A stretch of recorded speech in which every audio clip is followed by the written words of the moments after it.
kita untuk bisa lebih kita berperan aktif dalam kegiatan ini. Dalam kegiatan yang baik ini juga teman-teman semuanya, terutama dari klip Giorani Facial, bahwa kita ini Pak Eri dan teman-teman semuanya, bahwa jumlah bidan di Provinsi Banten berjumlah yang aktif itu 9.587. Tentunya ini sangat sekali untuk dapat kita berperan aktif dalam kegiatan ini.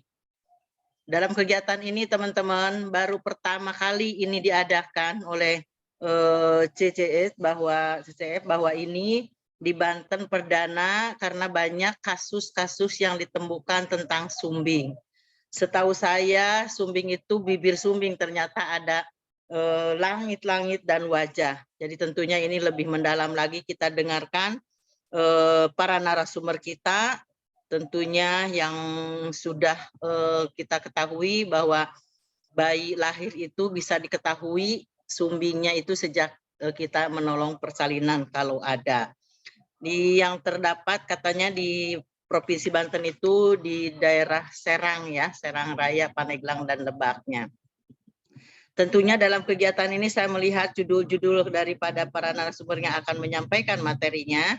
Ini sangat bermanfaat dan sangat baik dan saya sangat mengapresiasi untuk kegiatan ini sehingga para bidan di Provinsi Banten khususnya mendapat ilmu pengetahuan yang sangat bermanfaat untuk kita semua. Sekali lagi saya ucapkan terima kasih kepada para narasumber, penyelenggara, dan tentunya Pak Eri serta moderator Dr. Nurina Hidayanti, teman-teman semuanya, ketua cabang, para bidan se-Provinsi Banten yang sangat-sangat saya cintai dan saya banggakan. Itu saja yang dapat saya sampaikan. Sekali lagi terima kasih atas partisipasi dan kerjasamanya untuk bidan di Banten.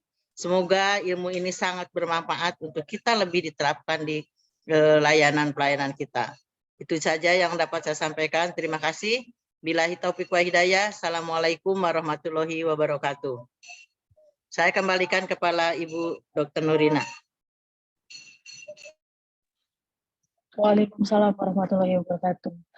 Terima kasih kepada Ibu Yani Powasi. Sekarang kita akan masuk ke inti acara seminar pada pagi hari ini.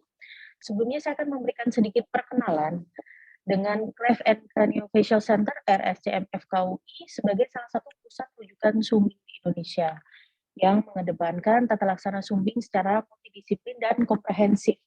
Kepada panitia mungkin bisa di-share screen sebentar.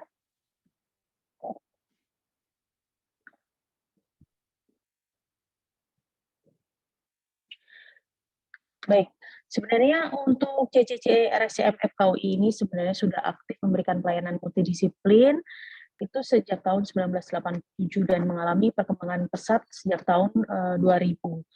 Slide selanjutnya. Nah, yang tadinya. Departemen Bedah Plastik Rekonstruksi dan Estetik sendiri di RSCM mempunyai 8 majoring, antara lain kraniomaxilofasial, luka bakar, hand surgery, genitalia eksterna, mikrosurgery atau bedah mikro dan onkoplasti, wound, tata laksana luka, estetik, dan tumor kelainan vaskular. Slide lagi. Untuk cakupan layanan kami, sebenarnya untuk dari penanganan sumbing itu sudah dilakukan secara multidisiplin. Artinya sejak pasien lahir dan dewasa itu ditangani oleh berbagai bidang. Yang pertama dari bidang bedah plastik, yaitu kami melakukan tata laksana operasi rekonstruksi sesuai tahapannya. Kemudian ada dari ortodontis. Jadi ortodontis itu dokter gigi yang dia mengambil spesialisasi perawatan ortodontis dengan nasoalveolar molding, nasal retainer maupun perawatan perencanaan operasi biasanya untuk alveolar bone graft maupun orthodontic surgery. Kemudian di tempat kami juga ada spesialis rehabilitasi medik yang akan mengevaluasi speech dan merekomendasi operasi koreksi pada velopharyngeal insufficiency. Kemudian di bidang psikiatri, pediatri, anestesi, dan gizi, kami senantiasa menjaga hubungan baik dan berkolaborasi untuk merencanakan tahapan dan tata laksana pasien. Slide selanjutnya. Nah, berikut adalah contoh-contoh tahapannya ya. Jadi kalau kita bisa lihat, mungkin Bapak Ibu bidan dan nakes lainnya sangat familiar dengan gambar yang kiri atas, yaitu contoh pasien sumbing.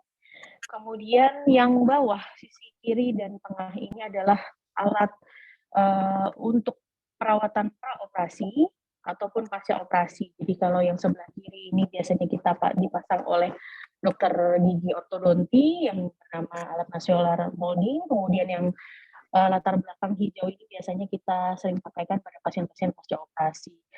Tentu tahapan selanjutnya adalah untuk tata laksana langit-langit juga dikerjakan di center kami dan tata laksana perawatan ortodonti. Kalau ortodonti biasa dikenal dengan perawatan behel ya, gitu. Kemudian nanti juga saat dewasa juga celah pada gusinya juga biasanya kita tata laksana dengan alveolar bone graft. Selanjutnya. Nah, selain layanan bibir sumbing, kami juga menangani kasus-kasus dengan kasus trauma, kasus tumor, dan kelainan bawaan kraniomaksilofacial seperti gambar-gambar di bawah ini. Trauma contohnya fraktur tulang wajah, kemudian kelainan bawaan itu contohnya mikrotia atau pasien-pasien yang lahir dengan telinga yang kecil atau bahkan ada juga yang tanpa telinga.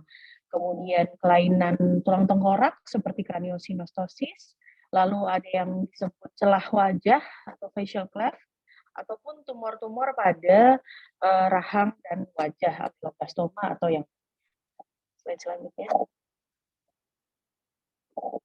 Nah, CCC RSCM juga mempunyai kanal YouTube.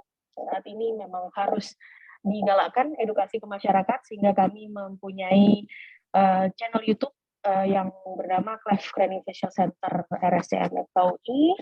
Sudah banyak sekali edukasi-edukasi yang kami upload dan tayangkan di sana. Silakan nanti boleh dilihat. Slide selanjutnya.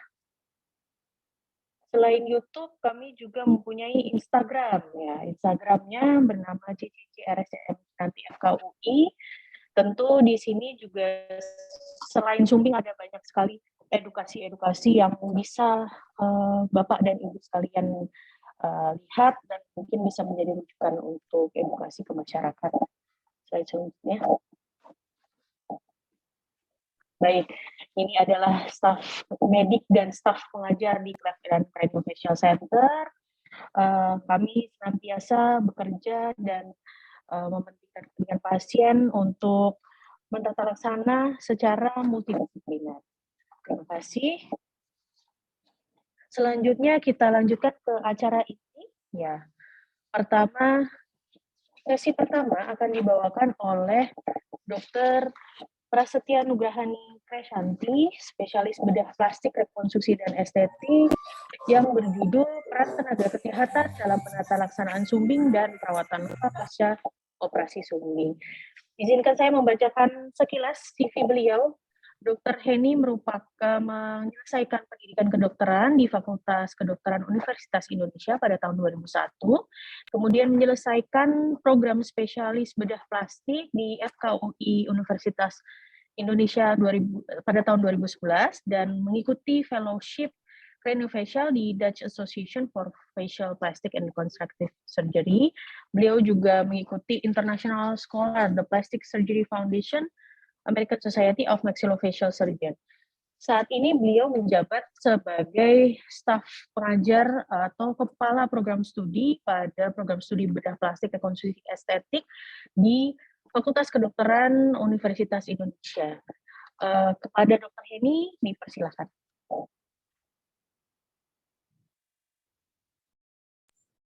Ya, terima kasih Dr. Wida atas perkenalannya. Assalamualaikum warahmatullahi wabarakatuh. Selamat pagi untuk rekan-rekan bidan semuanya ya dari Provinsi Banten. Kebetulan rumah saya juga di Tangerang Selatan nih, ibu-ibu bidan. Mungkin pernah ketemu kali kalau kita di pasar gitu ya. Mungkin kita akan mulai presentasinya. Boleh di-share screen ya, Dr. Jasmine.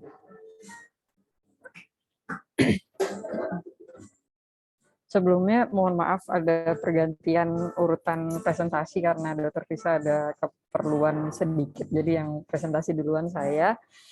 Jadi saya akan membawakan presentasi mengenai peran orang tua dan tenaga kesehatan dalam penanganan bibir dan langit sumbing. Slide berikut, Dr. Jasmine, thank you. Nah, jadi mungkin pertama kita perlu berkenalan dulu ya, bibir sumbing itu apa sebenarnya gitu. Mungkin rekan-rekan bidan semua pasti udah sempet ya beberapa kali menolong partus, kemudian ternyata anaknya yang lahir ada celah di bibir ataupun di lelangitnya. Jadi bibir dan langit sumbing ini merupakan salah satu kelainan bawaan pada daerah wajah dan mulut, dan spektrumnya agak luas, bisa hanya bibir saja, bisa hanya gusi saja, atau bisa sampai ke lelangit, bisa juga semuanya gitu. Nah, mungkin slide berikutnya. Nah, mungkin untuk memahami gambaran klinis pada pasien, kita perlu mungkin mengingat-ingat kembali ya pelajaran embriologi zaman dulu kuliah mungkin. Jadi kenapa sih bisa terjadi celah pada bibir ataupun lelangit? Ini tentunya berhubungan dengan kejadian saat pasien itu masih di dalam kandungan ibunya. Jadi kelainan ini terjadi karena gagalnya menyatu beberapa area di embrio, sehingga yang harusnya dia menyatu ini jadi tidak menyatu, jadi ada celah di bibirnya ataupun di langit-langitnya. Jadi untuk bibir itu dia terbentuk dari bagian namanya frontonasal prominence dan juga maxillary prominence. Nah, kalau pada bayi yang normal, pertemuan antara frontonasal prominence dan maxillary prominence ini akan bertemu di bibir atas. Jadi kalau kita lihat bibir atas kita kan ada kayak semacam garis lajur dua buah tuh, lajur filtrum. Nah, itu sebenarnya tempat pertemuan saat embriologi. Makanya kalau kita lihat pasien-pasien yang sumbing di bibirnya, itu terlihat celahnya adalah di area tersebut, di pertemuan antara kedua bagian embrio ini. Mungkin slide selanjutnya, Dr. Jasmine. Nah, sementara untuk langit-langit itu juga ada, sebenarnya ada 3 bagian ya. Jadi ada bagian yang dari frontonasal tadi dan juga dari maxillary prominence. Jadi maxillary prominence ini ada kiri kanan, sama seperti bibir atas juga ada yang maxillary prominence kiri kanan. Nah, jadi nanti mereka akan bertemu, dia ketemunya seperti resleting gitu ya. Jadi dari bagian anterior dulu, terus menyatu ke bagian posterior. Nah, frontonasal prominence ini adalah yang di bagian anterior, sementara maxillary prominence itu kiri kanan akan membentuk langit-langit yang bagian belakang gitu. Jadi kalau rekan-rekan sekalian melihat pasien ada celah di langit-langit, kalau misalnya dia mungkin kejadian gagal penyatunya ini di bagian di waktu-waktu akhir masa pertumbuhan janin, biasanya mungkin hanya incomplete, hanya uvulanya saja atau hanya langit-langit lunaknya saja. Tapi kalau dari awal dia sudah ada gagal menyatu, biasanya komplit sampai ke gusi, sampai ke bibir. Oke, slide selanjutnya, Dr. Jasmine. Nah, apa sih yang bisa terjadi pada anak-anak yang dengan bibir sumbing ini? Jadi bisa terjadi kelainan gigi dan mulut. Kemudian selain itu juga selain bibirnya biasanya juga ada kelainan bentuk hidung untuk pasien-pasien yang komplit ya. Jadi celahnya dari bibir sampai ke gusi sampai ke langit-langit, biasanya hidungnya juga akan terganggu tuh bentuknya. Kemudian juga untuk pasien-pasien yang dengan celah di langit-langit ya, seringkali terdapat gangguan makan dan minum, terutama untuk celah di langit-langit yang komplit. Kemudian juga kalau ada celah di langit-langit biasanya muara dari saluran yang menghubungkan telinga dengan tenggorokan itu adanya di area pertemuan langit-langit tersebut. Nah, karena dia ada celah di langit-langitnya, makanya biasanya suka ada masalah telinga. Masalah telinga ini adalah karena saat pasien itu batuk pilek, dia ada infeksi gitu ya di area hidung dan tenggorok. Nah, kemudian banyak radang gitu, jadi bengkak gitu. Nah, si cairan kadang-kadang mengumpul di dalam telinga, makanya bisa terjadi infeksi telinga tengah. Nah, kemudian juga yang terakhir, kalau pasien-pasien yang dengan masalah celah langit-langit, biasanya juga ada kesulitan bicara. Bicaranya biasanya menjadi sengau. Ya, slide berikutnya. Nah, untuk pasien-pasien sumbing dan bibir dan lelangit ini, tentunya tidak bisa hanya ditangani oleh dokter bedah plastik saja, tapi kami juga membutuhkan bantuan dari spesialisasi-spesialisasi yang lain. Nah, peran dari rekan-rekan bidan sekalian adalah biasanya untuk screening awal ya, jadi misalnya mungkin pasien dirujuk ke dokter kandungan, kemudian dari hasil USG-nya didapatkan terlihat gitu ya, terdapat celah di bibir. Kalau celah di langit-langit mungkin agak sulit terlihat dari USG ya, tapi celah bibir sering ketahuan. Nah, mungkin bisa dirujuk ke kami di spesialis bedah plastik untuk kami berikan edukasi supaya ibu pasien lebih siap untuk menangani kondisi pasien saat pasien itu sudah lahir. Dan kami juga banyak perlu bantuan dari teman-teman spesialisasi yang lain ataupun dari dokter umum ataupun perawat. Nah, ini mungkin nanti ada kuliahnya khusus dari dokter Vika mungkin ini. Kemudian slide selanjutnya. Nah, ini kami di Cleft Craniofacial Center di RSCM, kami punya buku ya untuk mengenai bibir dan lelangit sumbing ini. Jadi bisa diunduh, nanti bisa dibuka mungkin di IG-nya Cleft Craniofacial Center RSCM. Nah, di buku ini ada ininya nih, ada tahapan-tahapan operasinya. Jadi seperti kita ketahui kalau pasien dengan celah pada bibir, gusi dan lelangit itu operasinya nggak sekaligus semuanya dioperasi pada saat bersamaan. Jadi semuanya ada tahapannya sesuai dengan perkembangan pasien dan kebutuhan anatomi yang saat itu perlu diperbaiki. Nah, nanti untuk membaca lebih lanjut bisa diunduh bukunya atau nanti juga ada kuliahnya dari Dr. Krista kalau nggak salah untuk tahapan-tahapan operasi ini atau dari Dr. Vika. Oke, slide selanjutnya.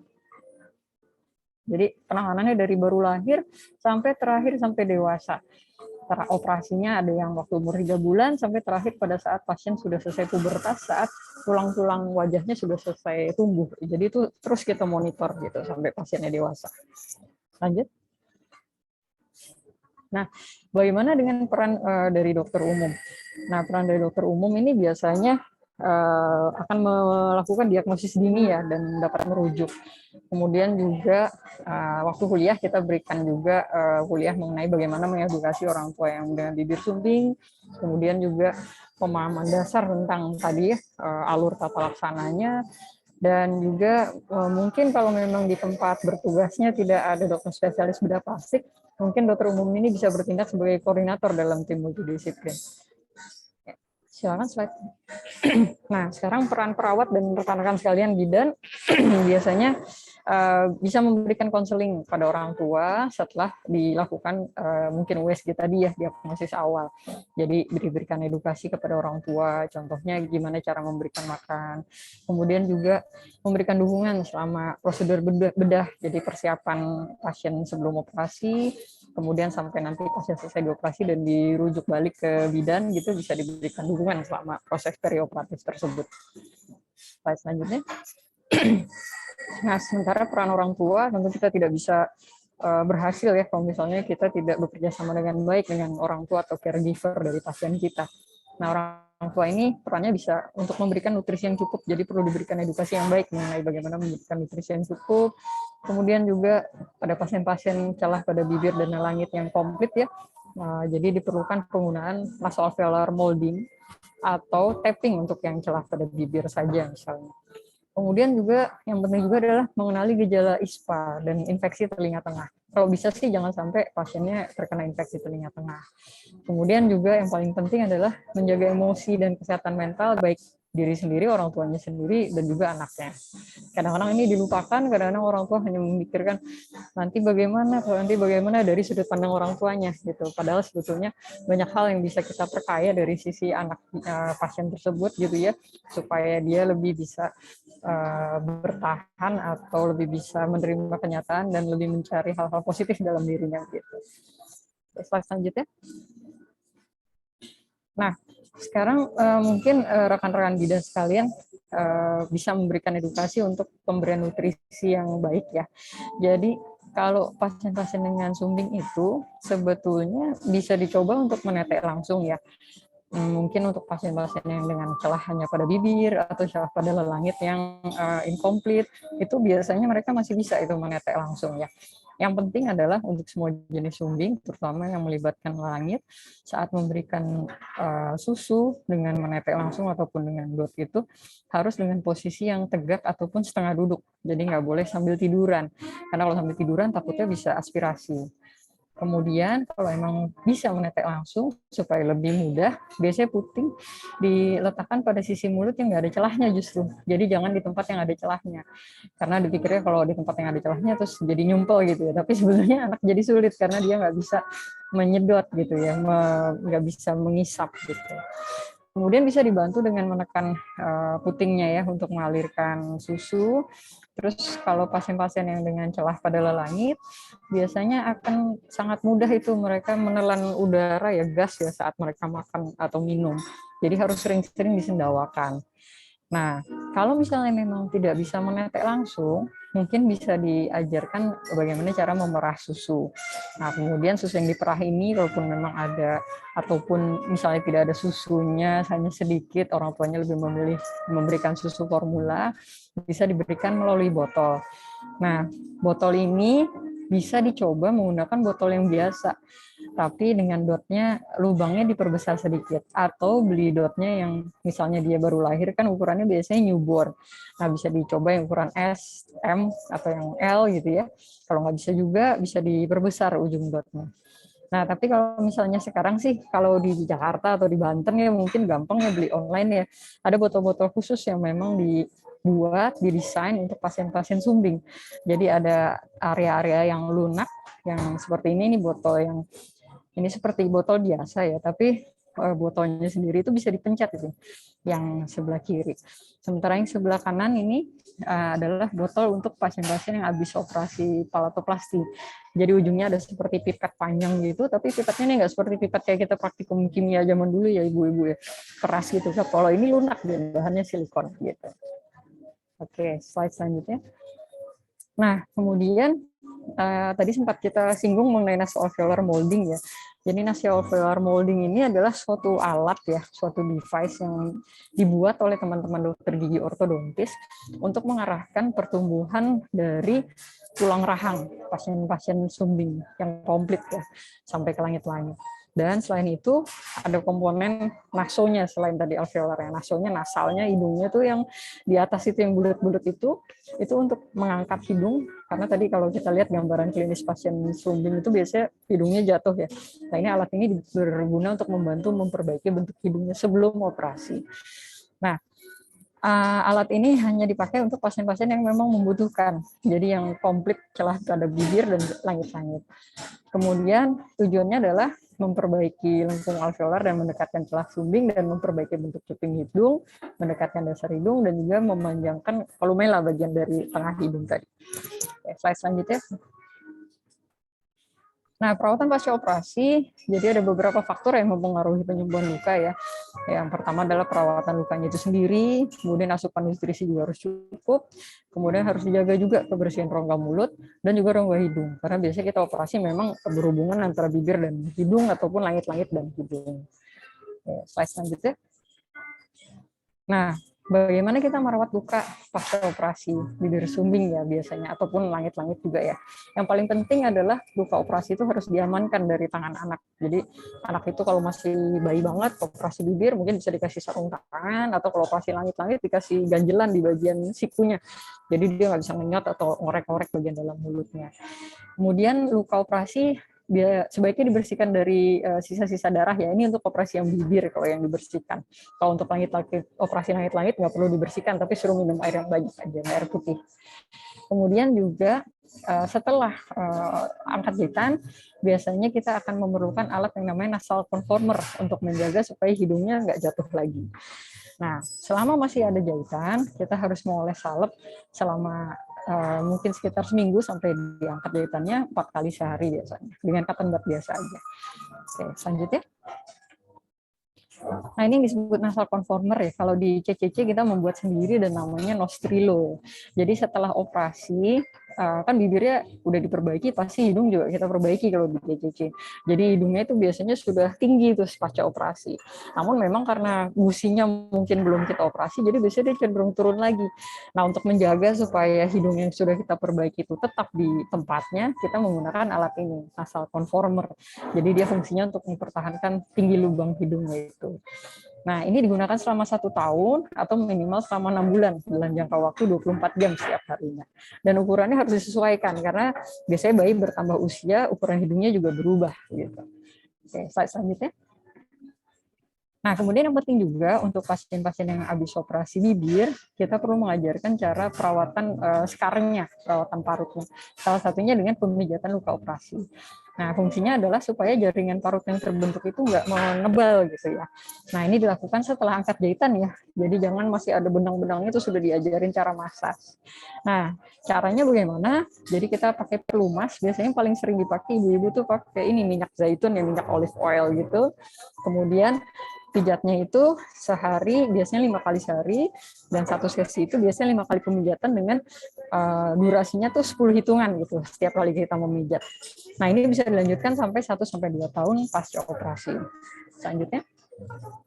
Nah, ini caranya ya. Jadi jari kita ditaruh satu di bagian dalam bibir, satu lagi di bagian kulitnya. Kemudian jari kita kan biasanya pink ya kuku kita. Nah, kita pencet sampai jari kita jadi pucat. Sambil ditarik ke bawah, terus kita hitung selama 10 detik begitu. Nah, ini bisa diajarkan nanti ke pasien-pasiennya rekan-rekan sekalian atau bisa diminta untuk melihat videonya ada di IG kita. Oke, selanjutnya.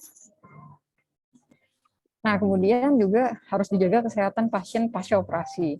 Jadi obat yang diberikan harus diberikan sesuai dosis dan instruksinya. Kemudian juga orang tua harus menjaga kesehatan dan daya tahan tubuh anak ya, jadi makannya harus diperhatikan. Kemudian juga kalau ada ingus gitu ya, jangan sampai kena di luka operasi. Kalau misalnya kena harus segera dibersihkan begitu. Nah, kapan pasien harus segera kembali ke rumah sakit atau bertemu dengan dokter bila setelah operasi? Yang pertama adalah kalau ada demam. Yang kedua adalah nyeri hebat yang tidak berkurang kalau sudah minum obat nyeri. Kemudian apabila ada muntah dan atau diare, kemudian ada perdarahan atau perubahan garis jahitan di area bedah, jadi kayak benangnya lepas gitu ya, itu sebaiknya kontrol kembali. Kemudian juga cedera langsung apapun pada langit-langit mulut, jadi ini untuk yang operasi langit-langit ya.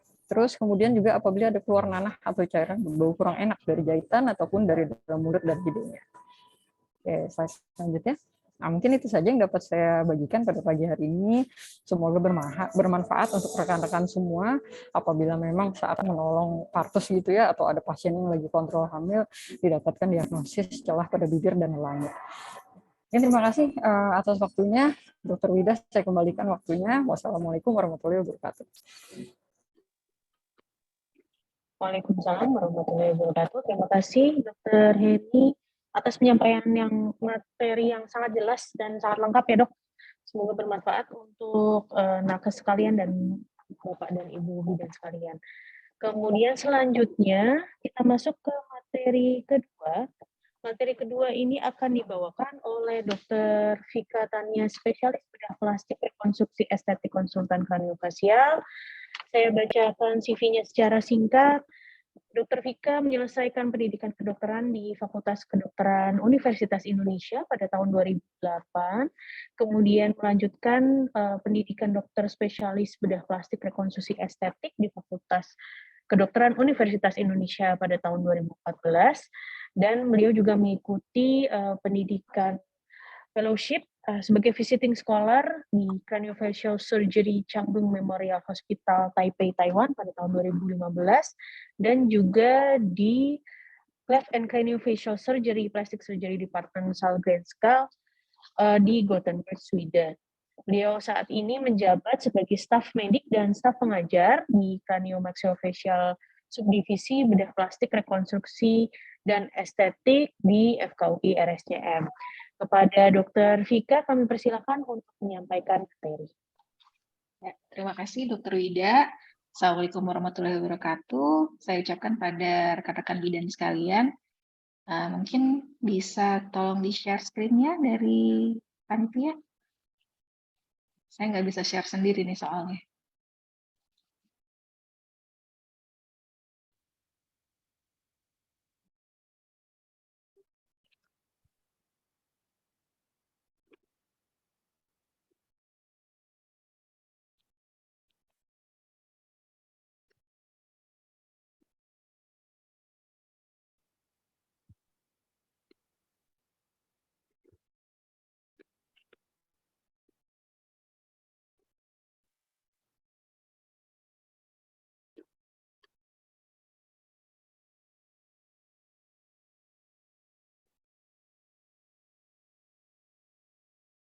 Oke, kita mulai topik kita kedua ya pada pagi hari ini. Pada pagi hari ini saya akan membahas mengenai tata laksana multidisiplin untuk kasus sumbing. Tadi mungkin Dr. Heni sudah sempat membicarakan bahwa di Cleft Craniofacial Center RSCM sendiri kami di sini bekerja sama dengan berbagai disiplin ilmu untuk menangani pasien sumbing, di mana salah satu peran besar yang cukup banyak pada tahapan sumbing adalah peran dari dokter spesialis bedah plastik. Nah, slide berikutnya. Oke, jadi kerjasama interdisiplinnya kita bekerja sama dengan banyak pihak, mulai dari dokter dari peran bidan, dokter umum, perawat, lalu untuk dokter spesialis sendiri ada dokter bedah plastik, dokter THT, dokter rehabilitasi medik, dokter gigi spesialis ortodonti, lalu speech therapy, sampai psikiatri dan dokter anak untuk konseling dan support untuk pasien-pasien dan juga orang tua dari pasien. Nah, sebenarnya tujuannya apa sih dari kerjasama interdisiplin ini?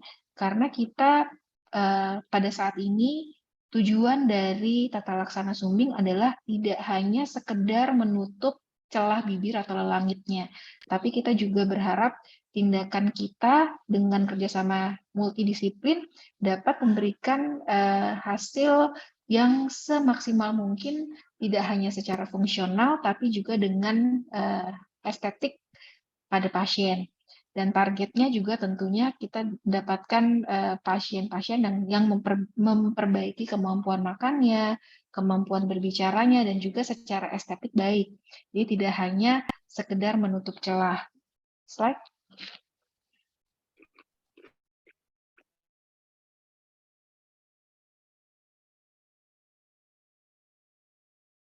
Oke, nah untuk tahapan-tahapan dari tata laksana sumbing sendiri, perlu diketahui bahwa memang karena kita bertujuan untuk tidak hanya sekedar menutup celah, jadi perawatan sumbing itu mulai dari pasiennya, bahkan sebelum pasiennya lahir sampai pasiennya selesai pubertasnya sekitar umur 20-21 tahun bahkan. Nah, kalau dari sebelum dia lahir, itu mungkin peran dari dokter obgyn, bidan untuk mengedukasi orang tua pasien, bagaimana mempersiapkan mental, terus informasi kepada orang tua pasien, apa-apa saja tahapan-tahapan yang akan dijalani oleh pasien untuk menangani sumbingnya. Pada saat pasien lahir, kira-kira usia 0-3 bulan, itu adalah waktu di mana kita lakukan tindakan-tindakan preoperasi bibir. Jadi, mulai dari konsultasi spesialis bedah plastik, tentunya untuk mengedukasi tahapan-tahapan tindakan yang bisa dilakukan untuk pasien, dan juga tadi pemasangan nasoalveolar molding. Nah, ini informasi untuk konsultasi kepada dokter spesialis ortodonti. Nah, nanti mungkin saya akan menjelaskan per satuan-satuan lagi dari tahapan-tahapan tindakan yang bisa diberikan pada pasien. Secara umum seperti ini tabelnya, 0-3 bulan persiapan operasi, pada saat usia 3 bulan operasi bibirnya dan juga operasi hidungnya, pada usia 9-18 bulan tahapan kedua operasi yaitu operasi langit-langit, nanti usia-usia 35 tahun di mana pasien sudah mulai berbicara, sudah bisa dievaluasi apakah ada gangguan bicara atau tidak, baru kita lakukan tindakan operasi tambahan untuk mengkoreksi gangguan bicara apabila ada. Lalu pada usia 9-10 tahun bisa dilakukan tadi tanam gusi, karena khususnya untuk pasien-pasien yang memang ada celah gusinya, itu kita lakukan tindakan pada usia sekitar 9-10 tahun. Lalu setelahnya pada usia pasien sudah menginjak remaja, sudah selesai pubertas di atas 15 tahun, kalau ada gangguan yang masih terlihat hidungnya masih miring atau rahangnya tidak seimbang antara rahang atas dan rahang bawah, itu bisa kita lakukan operasi tambahan berupa operasi hidung dan juga operasi bedah rahang. Nah, slide berikutnya. Nah, ini saya akan mencoba membahas satu persatu dari tahapan-tahapan tindakan.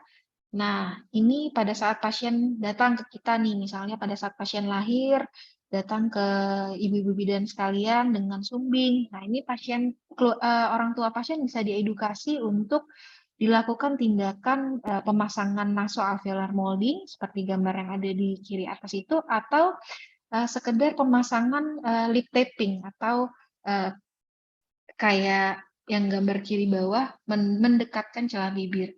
Nah, ini tindakan-tindakan ini biasanya kita konsultasikan kepada sejawat kita, dokter gigi spesialis ortodonti, untuk tujuan dari pemasangan NAM nasolateral molding atau lip taping adalah untuk memperbaiki posisi dari bibir, celah bibir, bisa digunakan juga sebagai modalitas untuk mendekatkan dan memperbaiki kelengkungan arkus, kelengkungan dari rahangnya yang terbelah. Kan biasanya pada pasien dengan sumbing, bisa dilihat dari foto yang tengah atas itu, pada saat lahir dengan celah yang lengkap dari mulai bibir, gusi, sampai dengan langit. Nah, itu kita bisa lihat gusinya tuh antara yang sumbing dengan yang normal, yang sisi sumbingnya lebih jatuh dibandingkan sisi normalnya. Bisa dilihat juga bahwa hidungnya pun karena rahangnya turun di sebelah cleft-nya, hidung di sebelah sumbingnya pun lebih dengan celah yang lebar, dengan sisi cuping hidung yang jatuh. Nah, itu bisa kita perbaiki posisi-posisinya sebelum kita lakukan tindakan operasi bibirnya pada saat pasien berusia 3 bulan.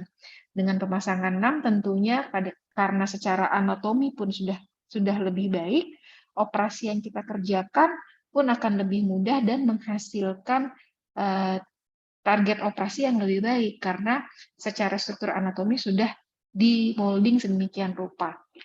Oke, nah itu untuk nasolateral molding yang di atas, foto atas. Yang foto bawah mungkin di kita sendiri center-center di mana bisa dilakukan pemasangan nasolateral molding mungkin belum banyak.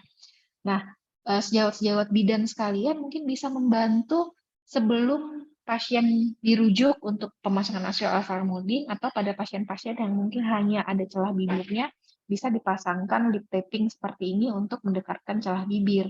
Nah, ini dengan lip taping ini sudah mempunyai bantuan yang cukup baik untuk mendekatkan celah bibir. Oke, nah slide selanjutnya setelah pre-surgical molding ini kita masuk ke waktu di mana dilakukan operasi bibir sumbing. Nah, perlu diketahui bahwa operasi bibir sumbing itu memang ada syaratnya, yaitu rule of 10, 10. Jadi ada 3 syarat utama, yaitu pertama usianya harus sudah mencukupi minimal 10 minggu. Nah, lalu yang kedua, berat badannya minimal sudah mencapai 10 pound atau sekitar 5 kilo. Dan yang ketiga, syarat terakhir adalah pasiennya harus tidak dalam keadaan anemi dengan HB lebih dari 10 gram per desiliter. Jadi tentunya selain 3 syarat ini, pasien-pasiennya tentunya juga harus dalam kondisi baik, tidak dalam kondisi batuk atau pilek, atau ada kelainan-kelainan atau penyakit-penyakit penyerta yang lain. Jadi sebaiknya mungkin memang dalam hal ini ada peran serta dari dokter anak untuk men-screening apakah ada kelainan lain pada pasien yang sehingga dia membutuhkan waktu persiapan yang lebih lama untuk operasi. Namun pada umumnya syarat untuk operasi labioplasti adalah rule of 10 ini. Nah, untuk diagnosis dari labioplastinya sendiri, mungkin rekan-rekan bidan sekalian yang sudah pernah melihat pasien dengan sumbing. Sumbing ini sendiri ada spektrumnya, mulai dari sumbing yang hanya satu sisi, atau sumbing ada 2 sisi, dan sumbing satu sisi ataupun 2 sisi itu tersebut juga ada yang sebagian atau lengkap atau komplit benar-benar sampai ke dasar hidung dan gusi, bahkan sampai langit-langit. Nah, diagnosis dari tipe-tipe sumbing ini sendiri tidak mempengaruhi dari syarat operasinya. Jadi syarat operasi rule of 10 ini tetap berlaku untuk semua jenis sumbing pada saat kita melakukan tindakan operasi labioplasti. Oke, nah di RSCM Kinanti CCC sendiri kita saat ini sudah menggunakan teknik operasi labioplasti yang terkini, yaitu dengan menggunakan teknik Fisher, di mana tujuan kita tidak hanya dengan mendekatkan otot, kita juga memikirkan secara maksimal bagaimana agar parut yang terbentuk itu seanatomis mungkin, sehingga tidak menimbulkan ciri yang khas sekali pada pasien bahwa dia pernah sumbing sebelumnya pernah kita koreksi. Jadi kita berusaha semaksimal mungkin agar hasil operasinya sebaik mungkin dan juga scar yang dihasilkan seanatomis mungkin. Oke, lanjut. Nah, berikutnya tahapan operasi berikutnya yaitu palatoplasti atau bagaimana kita melakukan tindakan operasi untuk menutup celah lelangitnya. Nah, di gambar ini mungkin rekan bidan sekalian bisa lihat bahwa celah pada langit-langit sendiri itu juga macam-macam celahnya. Ada yang klasifikasinya hanya celah pada lelangit lunaknya yang paling belakang.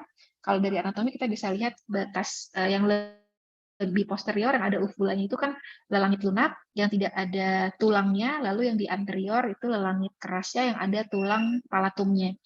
Nah, ini kita bisa lihat ada beberapa tipe. Tipe yang satu, yang pertama dia hanya celah pada bagian otot atau lelangit lunaknya. Tipe 2 sudah mulai lebih ke anterior lagi, sudah mengenai tulang lelangit sebagian. Yang tipe 3 komplit lelangitnya sampai dengan gusi, dan tipe 4 yang bilateral, jadi ada kiri dan kanan.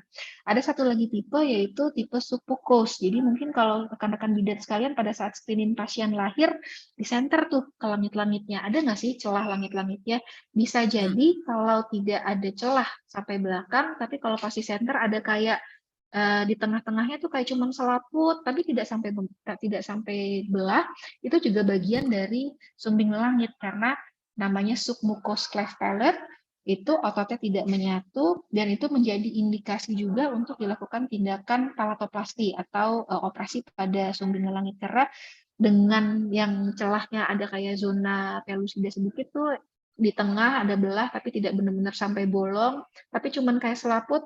Nah, itu berarti ototnya juga tidak menyatu, sehingga nanti kemungkinan pasiennya pada saat usia bicara tuh sengau juga pasiennya karena otot dari velopharyngealnya tidak menyatu. Jadi perlu perhatian sekalian dari rekan-rekan bidan untuk benar-benar melihat celah atau tidak pada langit-langitnya.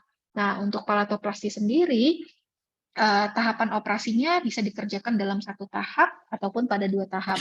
Kalau dikerjakan satu tahap, biasanya kita kerjakan pada usia pasien sekitar mulai dari 9 bulan sampai kira-kira 18 bulan. Kalau dikerjakan 2 tahap, itu berarti tahap pertama kita kerjakan nutup ototnya dulu atau lelangit lunak yang bagian posterior pada usia sekitar 6 bulan, lalu pada usia sekitar 2 atau 3 tahun baru ditutup celah lelangit kerasnya yang di depan, yang di anterior, itu pada usia 2 dan 3 tahun. Tentunya tahapan-tahapan operasi ini punya indikasinya masing-masing. Jadi mungkin itu nanti akan dipelajari lebih lanjut mungkin untuk oleh dokter-dokter bedah spesialis bedah plastik. Namun secara umum tujuan dari palatoplasti ini adalah untuk pertama menutup slide berikutnya, menutup celah lelangit, jadi menutup slide berikutnya boleh. Nah, tujuan utamanya adalah memisahkan antara rongga mulut dengan rongga hidung, jadi dia kemampuan makannya juga lebih baik karena sudah tidak ada lagi hubungan antara mulut dengan hidungnya.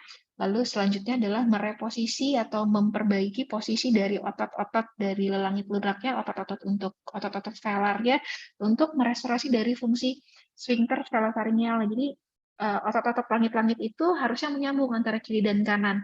Kalau dia terbelah, otomatis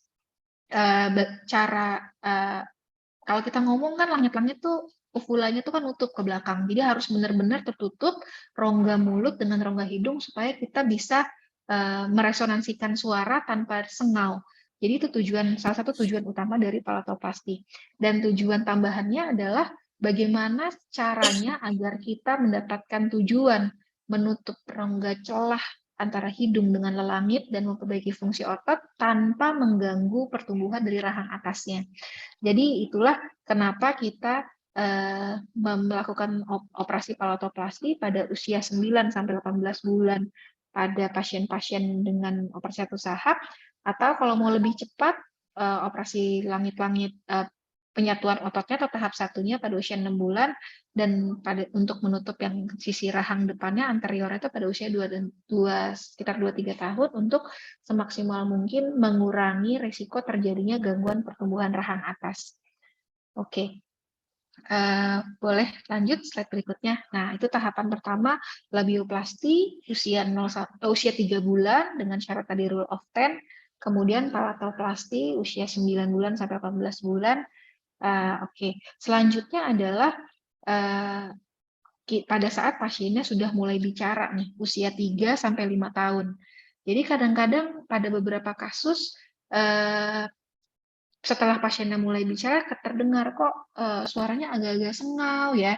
Nah, itu biasanya kita konsulkan nih ke dokter spesialis rehabilitasi medik untuk dinilai sebenarnya pasiennya sengau ya gara-gara apa sih?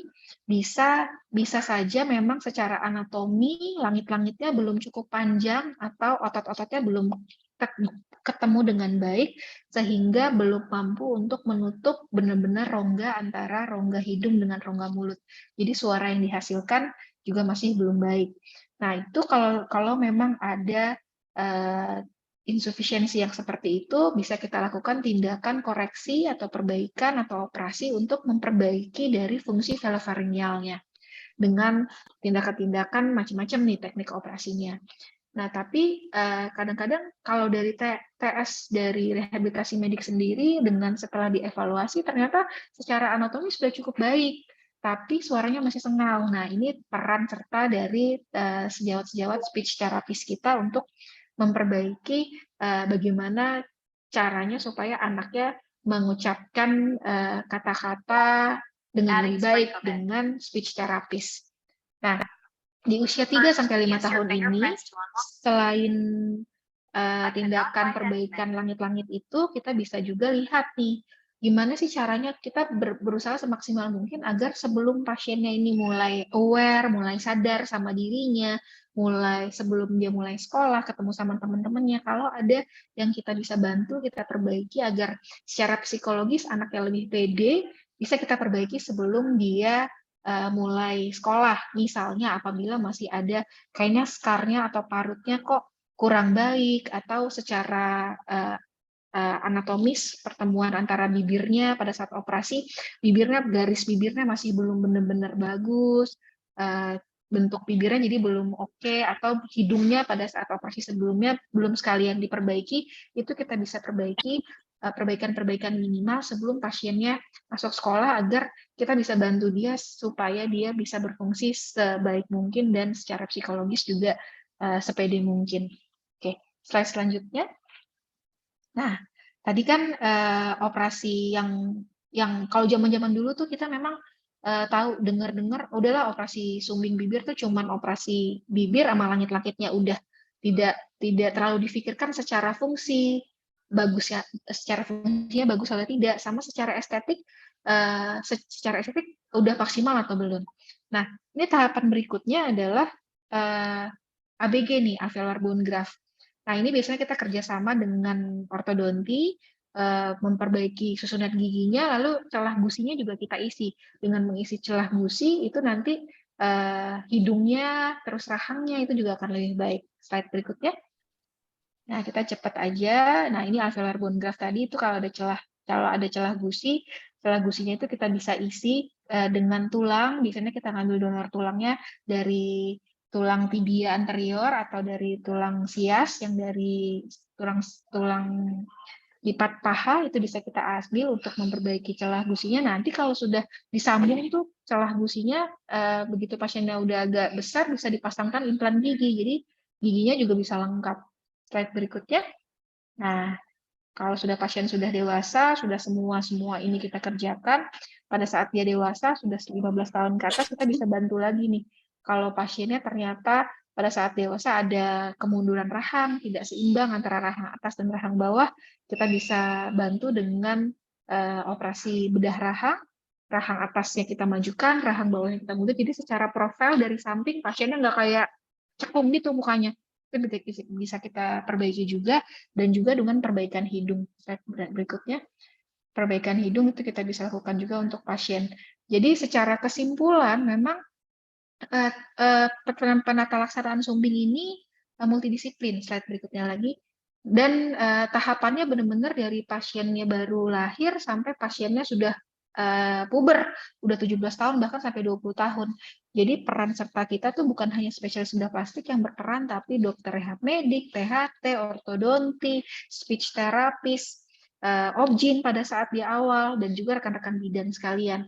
Jadi memang tahapannya lumayan panjang, jadi memang kita perlu benar-benar mempersiapkan orang tua pasien untuk tahu benar-benar apa yang perlu dikerjakan pada anaknya. Jadi dengan tahapan yang banyak ini dan edukasi yang baik, biasanya kita bisa mengedukasi orang tua pasien karena dia tahu apa saja yang akan dikerjakan. Jadi pasien pun bisa berpikir untuk menjalankan kehamilannya. Jadi biar benar-benar konsentrasi dulu pada anaknya yang mempunyai kebutuhan khusus ini.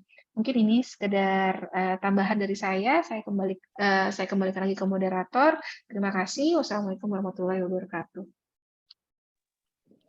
Waalaikumsalam warahmatullahi wabarakatuh. Terima kasih Dr. Vika atas materinya yang sangat runut dan sangat detail.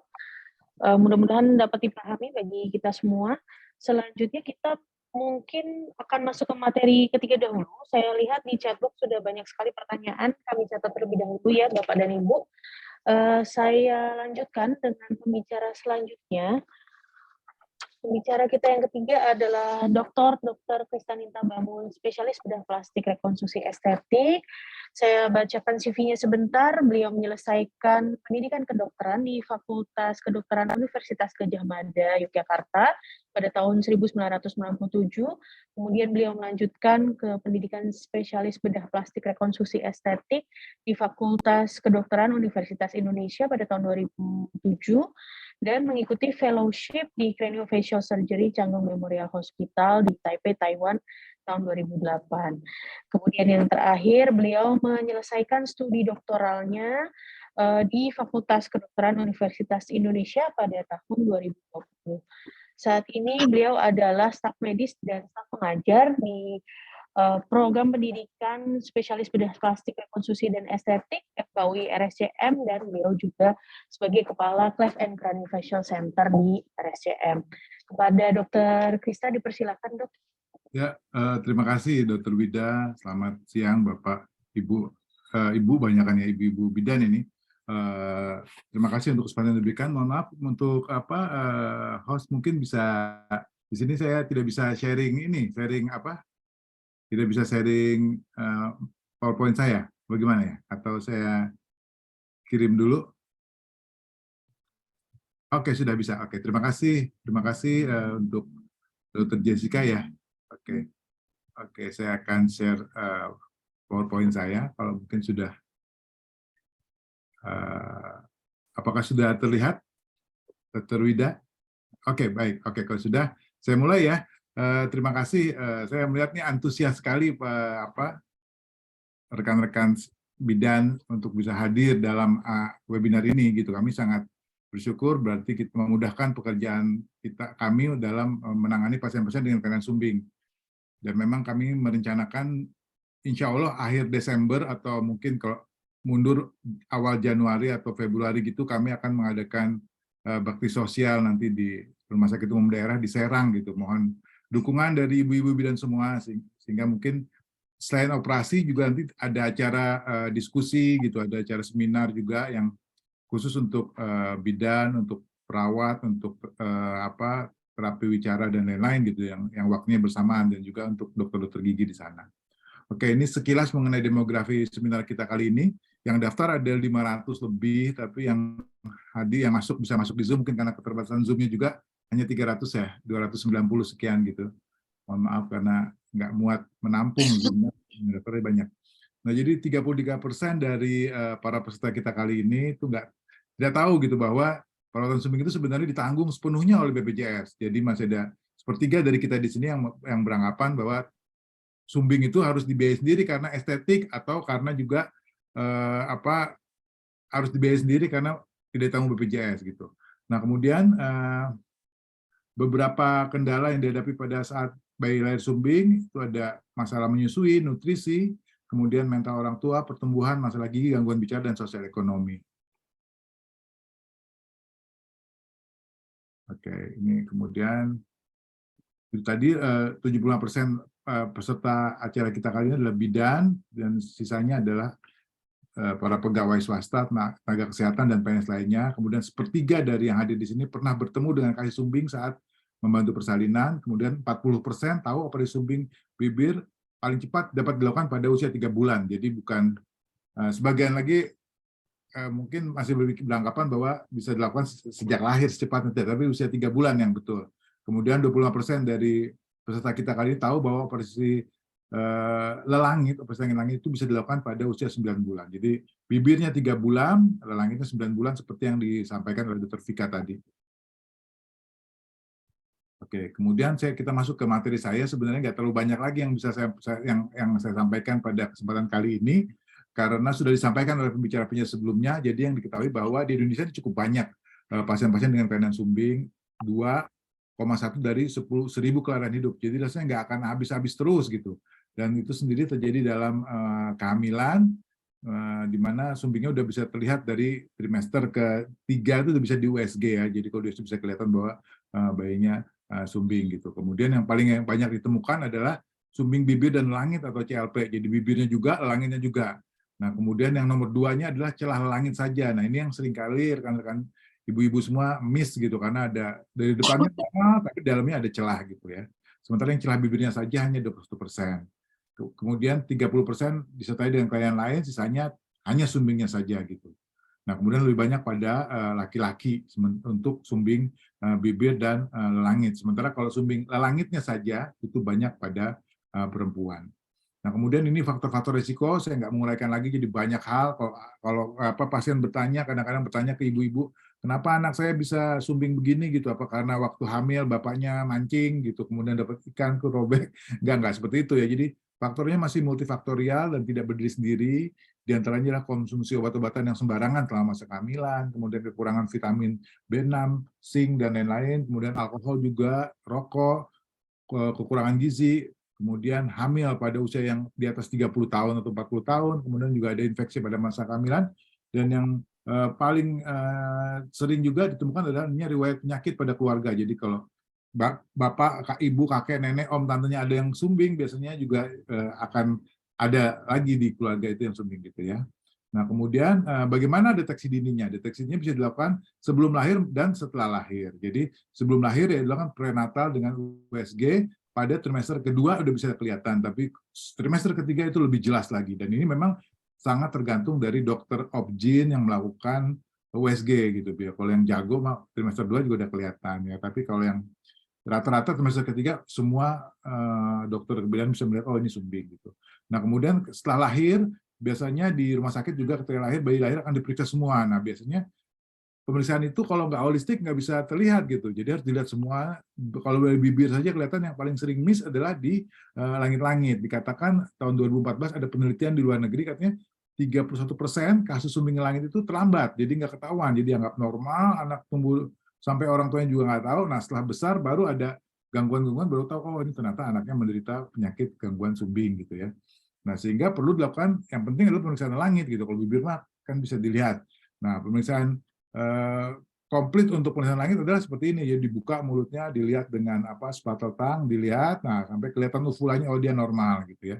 Nah, kalau misalnya terlambat, ini yang sering kali yang terlambat, jadi anaknya sudah besar, sudah usia 6 bulan, setahun, 2 tahun gitu, udah 3 tahun anaknya, nah ada keluhan, misalnya kalau makan tuh, kalau minum sering keluar dari hidung misalnya, kemudian juga kadang-kadang sering bersendawa anaknya, ataupun anaknya makannya kurang, atau kalau ketika menelan makan ada suara-suara yang aneh gitu di dalam, dan menghisap juga nggak bisa gitu, sering tersedak, nah dan berat badan yang nggak naik-naik. Nah, kita bisa curiga itu, apalagi kalau anak itu udah di atas 2 tahun, dia udah mulai bicara, kok bicaranya aneh nih, kayak ngirung gitu, kayak sengau bicaranya.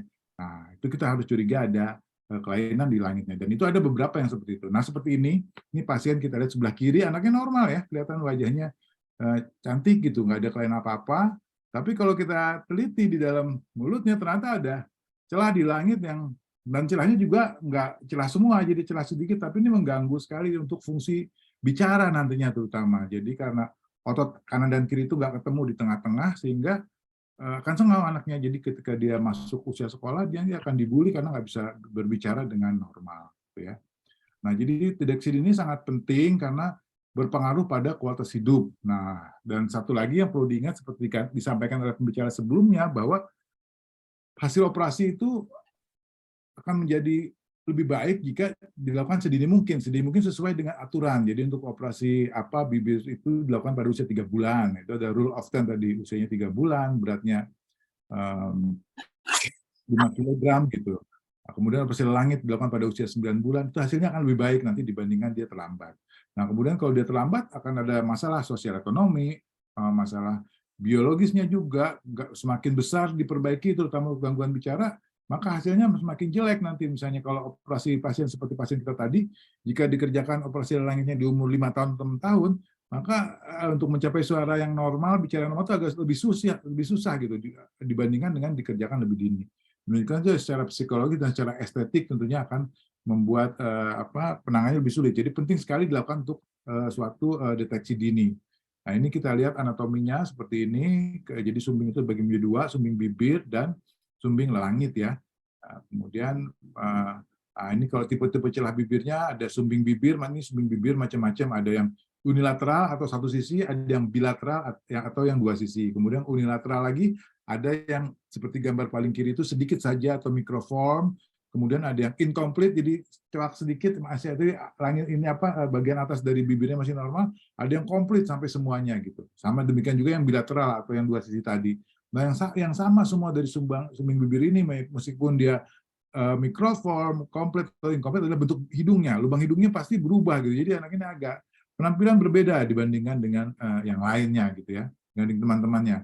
Nah, kemudian kalau untuk celah langit juga itu ada lagi kelas-kelasnya, ada pembagiannya adalah menurut VO atau VAU gitu, menurut VO. Jadi ada celah yang hanya di langit-langit lunak atau soft pellet atau palatum molenya saja. Kemudian ada itu yang tipe A, kalau digambar di sebelah kanan yang A. Kemudian kalau yang B dia sampai ke hard pellet atau sampai ke palatum bagian palatum keras bagian tengah. Kemudian bisa juga sampai ke depan. Nah, ke depan tergantung sumbingnya, ada yang unilateral, ada yang bilateral. Itu yang namanya VO3, VO4. Jadi ada kelas-kelasnya gitu, dan ini terapinya sama, tetap harus terapi secara dini. Nah, tata laksananya seperti yang disampaikan oleh Dr. Vika tadi, tapi yang penting adalah deteksi dini.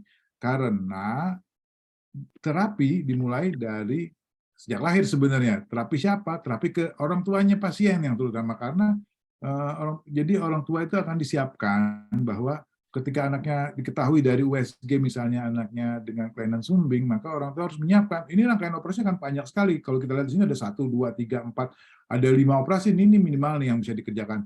Bibir, langit, hidung, kemudian fungsi bicaranya, kemudian cangkok tulang, sampai ke semua sampai yang normal tuh ada banyak sekali operasi. Jadi orang tua harus disiapkan, terutama disiapkan mental ya. Jadi yang paling enak kalau menurut saya kalau untuk menyiapkan mental ini adalah diberitahukan kepada orang tua bahwa ini dia nggak sendirian gitu. Penyakit ini banyak sekali, 2 dari 1000 kelahiran gitu. Jadi rasanya banyak sekali di Serang itu, banyak di Banten tuh akan banyak sekali anak-anak dengan ini, dan semuanya bisa ditangani jika kita ikuti protokol yang baik. Jadi ini penting untuk deteksi dini ya. Jadi supaya siap orang tuanya, keluarganya siap juga untuk dilakukan tahapan. Nah, kemudian setelah itu kita tahu perjalanan terapinya, ya kita juga harus beritahu rujukannya gitu, dan juga cara pemberian makan di awal kedatangan. Nah, ini rujukan ini penting sekali karena sekarang kita tahu bahwa pemerintah kita tuh menjamin untuk pasien-pasien dengan sumbing bibir dan langit ini ditanggung oleh pemerintah untuk pembiayaannya melalui BPJS, asal langkah-langkahnya dilakukan dengan tepat. Yang pertama, setelah terdeteksi di vaskes atau layanan primer, harus dirujuk ke rumah sakit bedah atau bedah plastik tipe B atau C atau tipe D ya.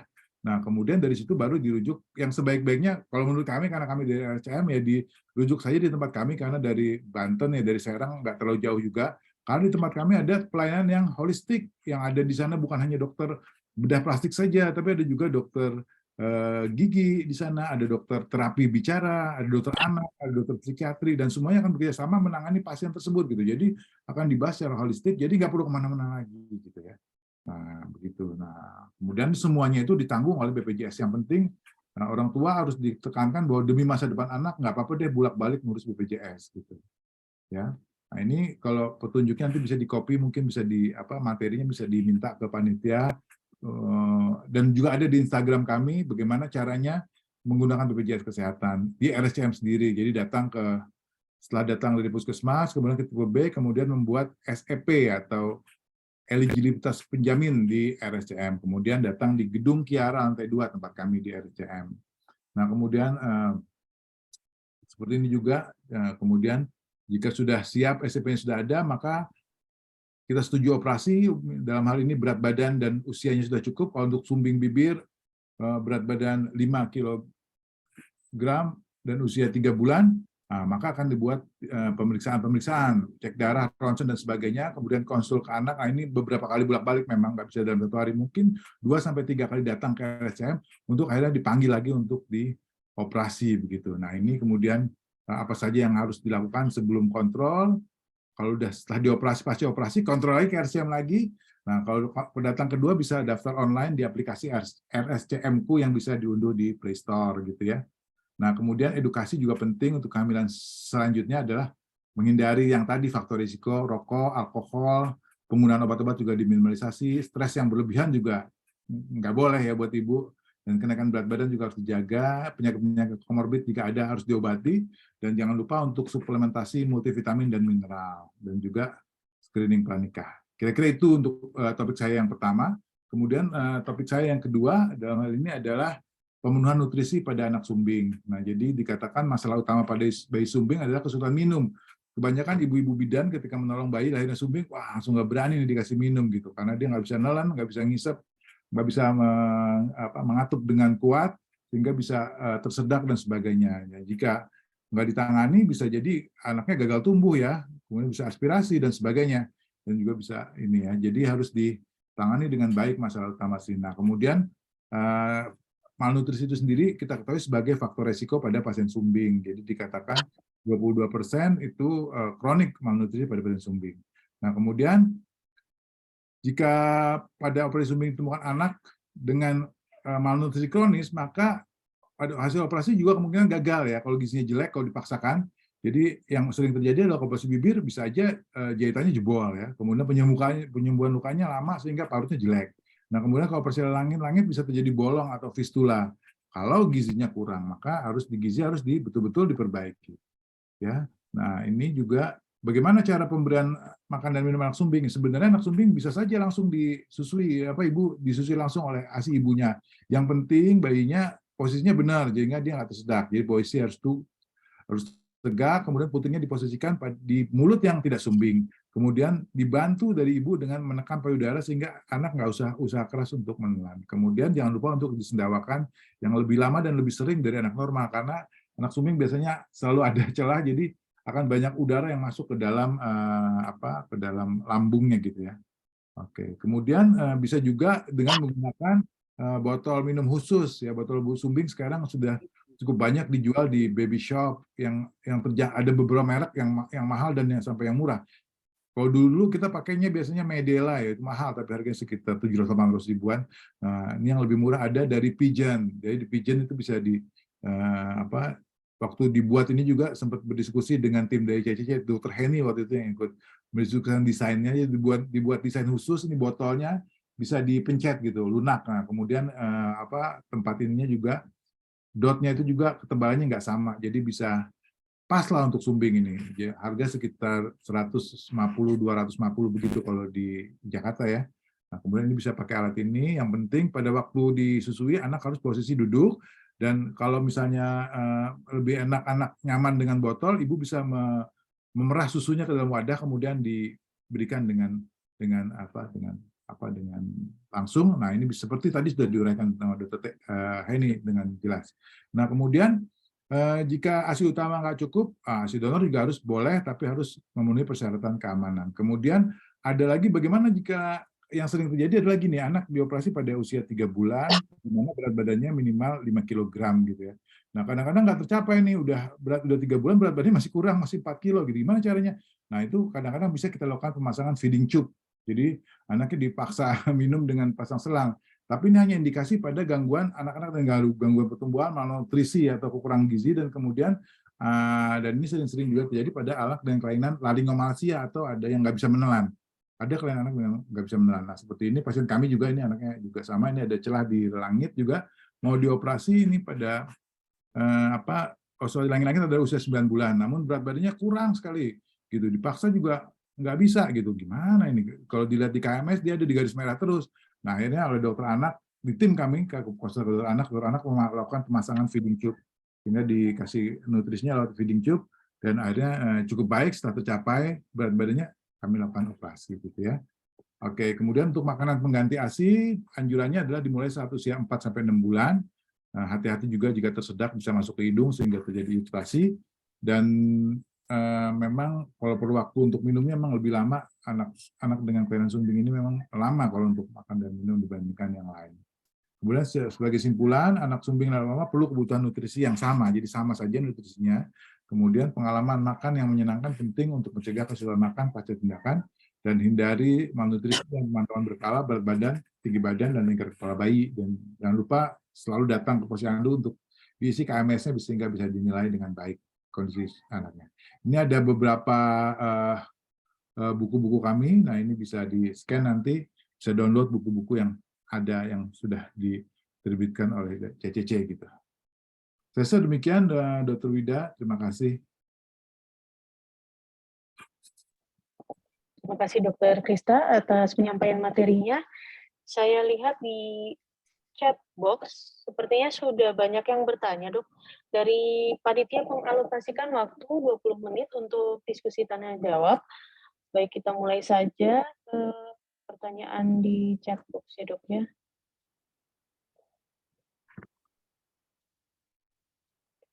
Baik, dari yang paling atas terlebih dahulu, dari Bidan Zulaika di Solo. Dokter, bagaimana menjaga kebersihan rongga mulutnya, Dok? Kalau ada luka jahitan operasi, pembersihan dengan kasa atau seperti apa agar tidak mempengaruhi proses penyembuhan luka. Baik, mungkin ini tadi terkait dengan materinya Dr. Heni ya, Dok ya. Silakan, Dok. Ya, terima kasih Dr. Wida. Mohon maaf, saya off cam karena sinyalnya kurang bagus. Jadi kalau perawatan luka pasca operasi bibir ya, berarti pasca operasi labioplasti.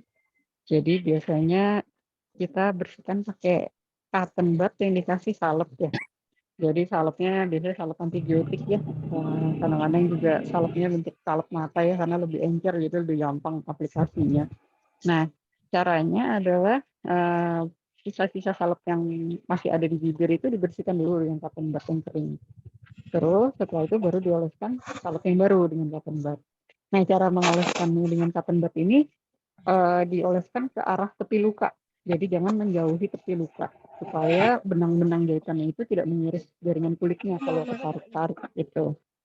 Nah, kalau misalnya memang kotor, kena apa ya, mungkin kena susu atau kena makanan, nah itu mungkin boleh dibersihkan pakai kasa yang dikasih air matang ya, kemudian dikeringkan, baru habis itu dioles salep lagi. Ini seperti itu Dr. Wida. Terima kasih. Kalau untuk yang jahitan di dalam mulut bagaimana, Dok? Mungkin pada Oh ya, kalau untuk pasca sumbing operasi langit-langit atau operasi gusi untuk jahitan di dalam mulut nggak perlu dikorek-korek pakai cotton bud ya, rekan-rekan semua. Jadi pasiennya cukup disuruh minum air putih yang banyak aja setiap pasiennya habis makan atau minum yang selain air putih, dibilas minum air putih banyak. Terus kalau di RSCM biasanya kita suka kasih madu tuh untuk pasien-pasien ini supaya proses penyembuhan luka di dalam mulutnya lebih cepat gitu. Jadi madunya itu dikasih setengah sendok teh ya, 5 kali sehari. Terus kalau habis dikasih madu jangan buru-buru langsung dibilas putih gitu. Nah, tapi yang perlu diingat adalah madu ini tidak boleh diberikan pada anak-anak yang usianya di bawah 1 tahun. Karena madu itu ada sporanya ya, yang mengandung zat toksin yang kalau diberikan kepada anak di bawah umur 1 tahun itu di dalam usus anak-anak yang di bawah umur 1 tahun itu belum bisa mengatasi infeksi itu. Jadi hanya boleh diberikan untuk yang di atas 1 tahun. Begitu Dr. Wida, makasih. Terima kasih Dr. Heni. Mungkin bisa dicatat untuk Bidan Zulaika tadi ya, untuk bagaimana cara perawatan luka yang di bibir maupun yang di langit-langit. Selanjutnya sepertinya masih untuk Dr. Heni, Dok. Izin bertanya untuk Dr. Heni, jika seorang ibu anak pertama mengalami bibir sumbing, apakah ada kemungkinan besar untuk anak kedua bibirnya sumbing juga? Jika tidak, bagaimana konseling yang harus disampaikan kepada orang tua? Oh ya, baik Dok. Ini mungkin terkait dengan edukasi ya Dok ya, karena kan bidan-bidan kita di perifer sering ditanya oleh pasien. Ya, jadi kalau misalnya apakah ada faktor keturunan, sejauh ini memang dari penelitian untuk bibir sumbing yang biasa memang tidak ada ya faktor keturunan yang ditemukan jelas gitu ya. ada beberapa faktor genetik seperti delesi dari faktor 22q gitu ya. Tapi itu hanya untuk sumbing-sumbing tertentu ya, nggak semua sumbing. Nah, tapi memang dari penelitian epidemiologi, jadi data-data pasien-pasien yang sumbing itu dikumpulkan terus dilihat apakah ada keluarganya yang sumbing. Memang sepertinya ada risiko sekitar 2-8% untuk orang tua yang salah satu orang tuanya mengalami bibir sumbing, anaknya itu ada risiko sekitar 2-8% untuk mengalami sumbing juga. Demikian juga kalau ada anak yang terlahir dengan sumbing, kemungkinan anak berikutnya lahir dengan sumbing itu ada risiko sekitar 2-8%. Walaupun seringkali kejadiannya memang hanya satu dalam satu keluarga. Gitu. Nah, kalau memang ada yang bertanya mungkin bisa dijawab seperti itu aja. Jadi sampai saat ini penelitian terakhir itu memang tidak ada yang benar-benar mengarah ke benar-benar faktor keturunan saja gitu. Biasanya multifaktorial. Dan kalaupun ada risiko sekitar 2-8%. Tapi ini tidak perlu menjadi ketakutan untuk orang tua untuk memiliki anak lagi gitu setelah anak pertamanya sumbing. Nah, seperti tadi dokter kita jelaskan bahwa penjelasan untuk menunda kelahiran anak berikutnya itu sebenarnya tidak berhubungan dengan risiko nanti anaknya sumbing lagi, tapi lebih berhubungan untuk kalau misalnya anak yang pertama itu belum selesai operasi langit-langitnya terutama ya, kalau udah punya adik lagi susah gitu ngurusinnya repot nanti. Nah, mungkin bisa dijawab seperti itu ya dokter Wida ya. Terima kasih. Baik, terima kasih Dr. Heni atas jawabannya. Selanjutnya ada bidan Nofris di Kota Padang. Kenapa setiap pasien yang mengalami bibir sumbing berbeda cara bicaranya? Apakah ada tindakan spesifik yang dilakukan agar berbicaranya seperti anak-anak yang normal? Mungkin yang pertanyaan selanjutnya ke Dr. Vika. Mungkin dok, silakan dok. Ya, terima kasih pertanyaannya. Mungkin kalau berbeda berbicara itu kita mengartikannya agak beda ya. Maksudnya kan semua orang suaranya pasti berbeda-beda. Tapi kalau memang pasiennya dengan anak-anak tersebut dengan bicaranya sengau atau nyirung, tadi seperti Dr. Krista bilang, itu perlu kita evaluasi. Kelainannya ada di mana.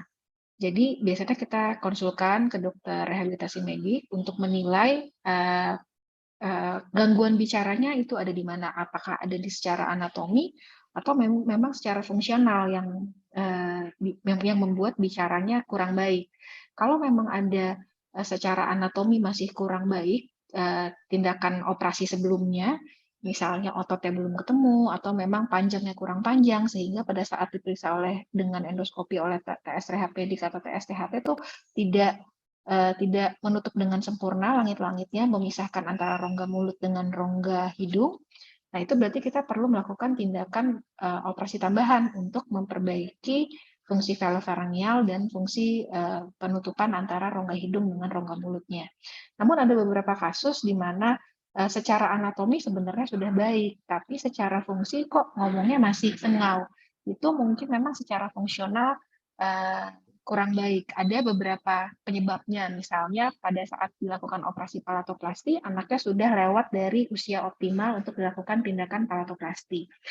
Anaknya sudah mulai berbicara, jadi sudah ada memori bicara yang salah gitu. Jadi itu adalah peran serta di mana kita bisa masuk ke speech therapist untuk memperbaiki kualitas dari bicaranya. Jadi perlu dievaluasi kelainannya ada di mana.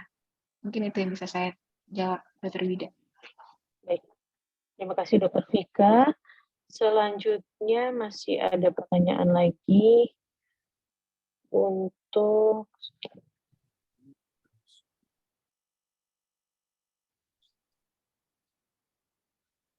izin bertanya, apakah kelahiran dengan bibir sumbing? Oh ya, keturunan lagi ya dok ya. Ini mungkin tadi sudah terjawab oleh Dr. Heni. Mungkin yang masih belum terjawab ini dok, bagaimana cara mencegah kelahiran dengan bibir sumbing? Mungkin Dr. Vika mungkin ada mikronutrien tertentu yang harus dipenuhi, bagaimana dok? Ya, kalau untuk mencegah mungkin agak susah ya, tapi kita perlu tahu faktor-faktor apa saja yang mungkin bisa menjadi salah satu faktor yang meningkatkan risiko dari sumbing. Tadi kan sudah dijelaskan sama Dr. Krista ya, sumbing itu sebenarnya penyebabnya multifaktorial. Pertama, kita salah satu penyebabnya adalah konsumsi obat-obatan yang tidak terkontrol. Misalnya penggunaan vitamin A berlebihan atau retinoic acid pada obat-obat skincare gitu, itu menjadi salah satu faktor. Tapi memang belum benar-benar terbukti menjadi faktor utama gitu, tapi itu salah satu faktor yang mungkin. Atau penggunaan obat-obatan seperti thalidomid. Nah, itu obat-obatan yang tidak diindikasikan untuk digunakan pada ibu-ibu hamil. Bisa menyebabkan kelainan kongenital lain, bukan hanya kelainan kongenital sumbing.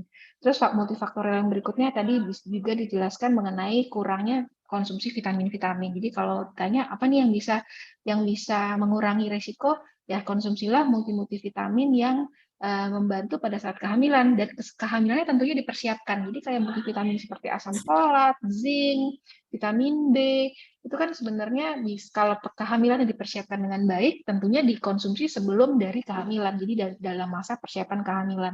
Lalu dengan kehamilan yang baik pula, usia orang tuanya pun dipersiapkan dengan baik. Jangan usianya mungkin sudah di atas 40 atau sudah di atas 50 baru merencanakan kehamilan. Memang nggak apa-apa, cuman mungkin kalau udah usia-usia rentan perlu persiapan yang lebih baik lagi dari kehamilannya.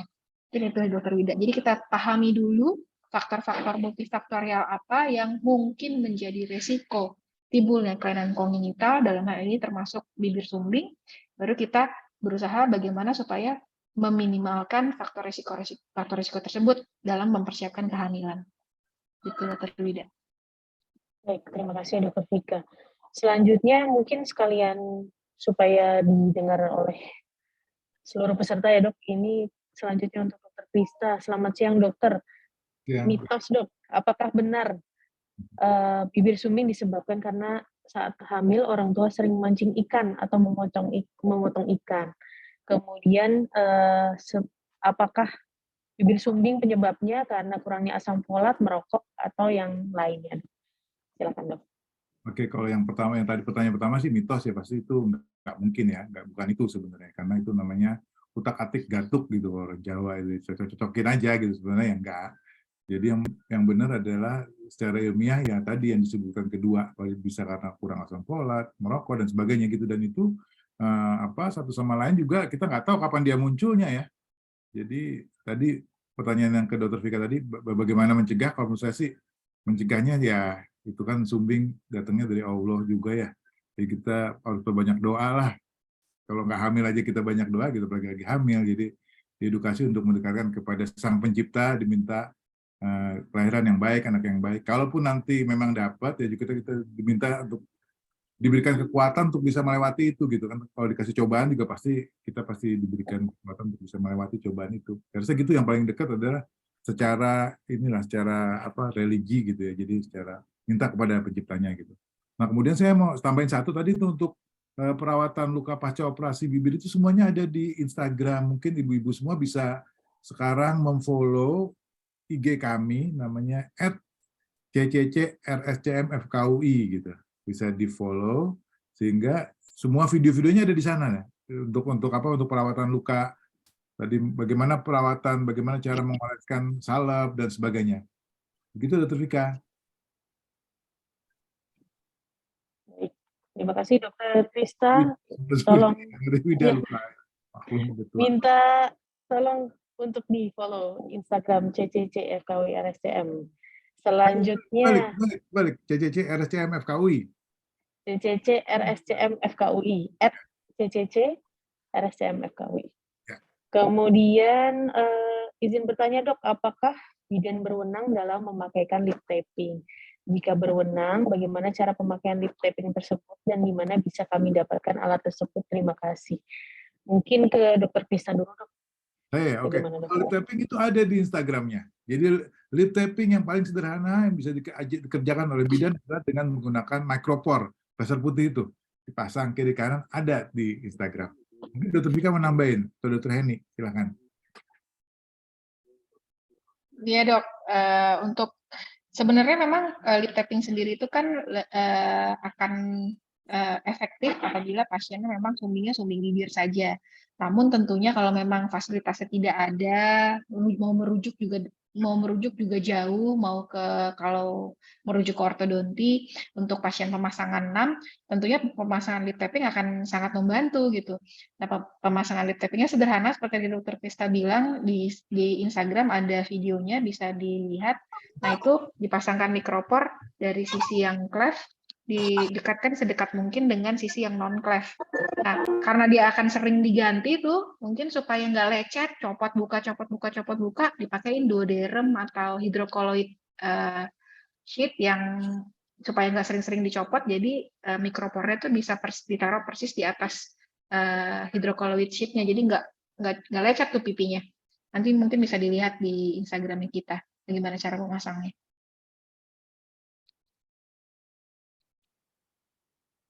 Baik, terima kasih Dr. Krista dan Dr. Vika. Selanjutnya pertanyaan mengenai USG. USG ini tadi, apakah bibir sumbing dapat dilihat dari hasil USG, dan jika sudah diketahui melalui pemeriksaan USG, apakah bisa diminimalkan terjadinya lahir bibir sumbing, dan bagaimana cara meminimalisir terjadinya lahir sumbing, Dok? Mungkin tadi untuk materi tentang deteksi dan melalui kehamilan, Dr. Heni, Dok, dipersilakan, Dok. Ya, terima kasih dokter juga. Iya, kalau USG itu sekarang kan udah canggih ya, ada yang 4 dimensi. Nah, biasanya 4 dimensi itu lebih mudah dilihat apakah ada celah pada bibir ya, tapi tetap aja untuk celah lelahnya sulit kalau mendeteksinya. Nah, tapi tetap aja alat USG ini kan sebenarnya alat yang sama operator independen ya. Jadi tergantung apakah dokter yang melakukan pemberitaan USG ini sering melihat kelainan-kelainan sumbing pada USG. Atau posisi bayinya juga pada saat di USG, seringkali kan ketutupan sama tangannya atau posisi yang membelakangi, jadi nggak kelihatan. Jadi kalau bisa, sebetulnya bisa. Nah, seandainya memang sudah terdeteksi pada USG, biasanya udah agak besar tuh janinnya. Sementara proses embriologi, tempat terjadinya penyatuan antara prominensial pontonosal dan aksilari tadi, tempat menyatunya yang kemudian gagal menyatu menjadi sumbing itu biasa terjadinya di trimester pertama. Nah, kalau USG yang bisa mendeteksi sumbing biasanya bayi-bayinya udah di trimester 3 tuh, jadi nggak ada yang bisa dikerjakan lagi gitu, karena sudah prosesnya sudah selesai. Tapi yang bisa dikerjakan dengan deteksi dini tersebut adalah bisa kita berikan edukasi kepada orang tuanya supaya lebih siap untuk nanti saat anaknya lahir, siap secara mental maupun siap secara perawatannya, nanti gimana cara memberi susunya dan lain-lain. Begitu. Terima kasih Dr. Ida. Terima kasih Dr. Penny. Selanjutnya ada pertanyaan dari Bu Bidan Puspa di Bali. Selamat siang dokter, mohon izin bertanya mengenai kelainan bibir sumbing, apakah ada kaitannya dengan genetik atau hanya proses awal pembuahan? Tadi sudah terjawab. Pertanyaan selanjutnya, apabila sudah dilakukan tindakan operasi bibir sumbing, apakah akan ada dampak masalah jangka panjang dalam hal berbicara dan bentuk bibir, dan untuk terapi lanjutannya bagaimana dok? Mungkin bisa tadi ke Dr. Heni, silakan dok. Ya, kalau untuk jangka panjang, tentunya memang ada beberapa komplikasi dari tindakan operasi tersebut ya. Kalau memang operasi pada lanjutannya, tentu kita akan, karena tujuan operasinya adalah untuk memperbaiki bicara, maka tentunya kalau misalnya ada mungkin operasinya kesulitan atau memang praktisnya sulit gitu ya. Jadi mungkin akhirnya proses bicaranya itu juga tidak baik gitu ya. Jadi perlu revisi gitu. Nah, kalau misalnya komplikasi tentunya ada, tapi tentunya nanti bisa terus kita monitoring, kita evaluasi dan kita tata laksana sesuai dengan komplikasi tersebut. Tapi sudah menjawab pertanyaan itu tidak kurang lebih. Bagaimana untuk apa Bidan Puspa ingin menanyakan langsung?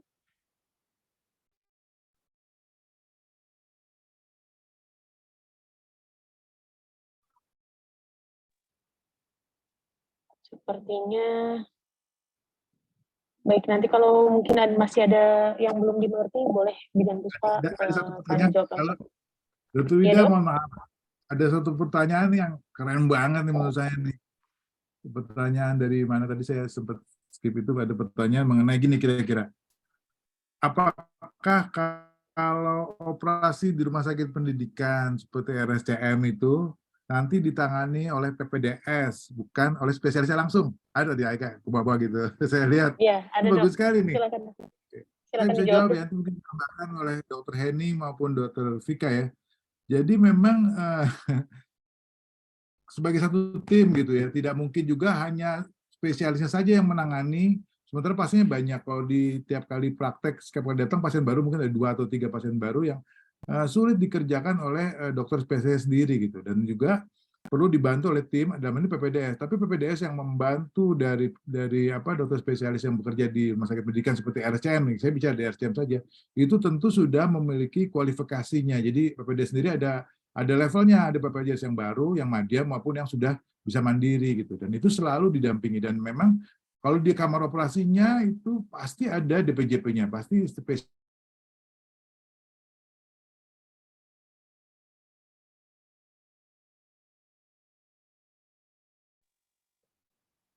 Sepertinya dokter Krista freeze ya dok. Iya.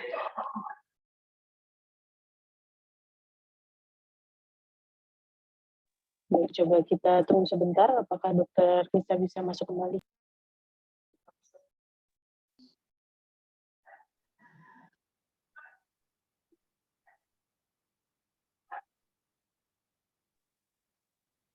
Sepertinya sudah offline dok, terlempar keluar. Oh ya. Baik, apa? Iya. Mungkin Apakah sambil menunggu Dokter Krista masuk lagi, saya bisa menambahkan kali ya, memang seperti Dokter Krista bilang, karena kita memang rumah sakit pendidikan, di mana kita berkewajiban juga untuk meningkatkan kompetensi dari seluruh dokter PPDS yang belajar di kita, supaya nanti begitu menjadi dokter spesialis bedah plastik bisa menangani kasus sumbing dengan baik.